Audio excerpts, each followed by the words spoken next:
Hey guys, it's Miss Walters. We are going to be looking at what is the internet, and more importantly, how do we access the internet to get to all the fun things we want to do? What is the internet? The internet is a collection of computers or digital devices, maybe such as iPads, smartphones, around the world that are linked together. They can talk to each other and share information. You can actually access the internet from many different devices. You can click on Google Chrome via your computer, which we'll do here in the computer lab.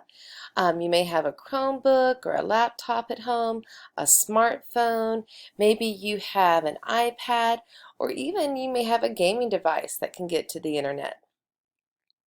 But how do I get connected to the internet? To be connected to the internet, you must click a browser on your digital device. This allows you to navigate to the World Wide Web, or WWW.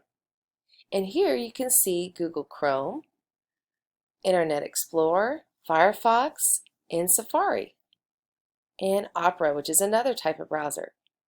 So today what we're going to be doing is we're going to be practicing going to the internet, and then more importantly, eventually, hopefully, getting to your teacher's Google Classroom. So to be connected to the internet, you must click a browser on your digital device. And the one we're going to be clicking is Google Chrome, and it's this little circle that has the red, green, yellow, and blue in the middle. Go ahead and click it. And then what will often happen is you will need to, once you're connected to the internet, you will want to tell the computer where you want to go. You must know the URL, the address to the website. Just like to get to your house, I would need your address. To get to the right website, I need the right address. A website we will often use here in the computer lab is www.learning.com.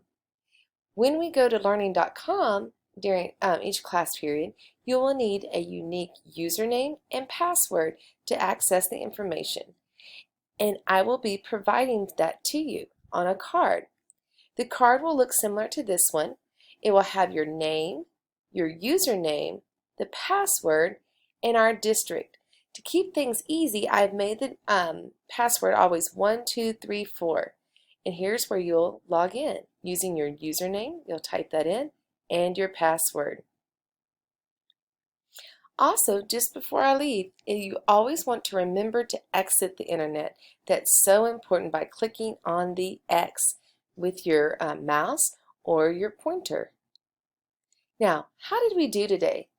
Did we raise our hands when we had a question? Did we remember to follow directions? Did we ask for help and wait patiently? Did we respect each other in our equipment? If you did, then we had a great day today in the computer lab.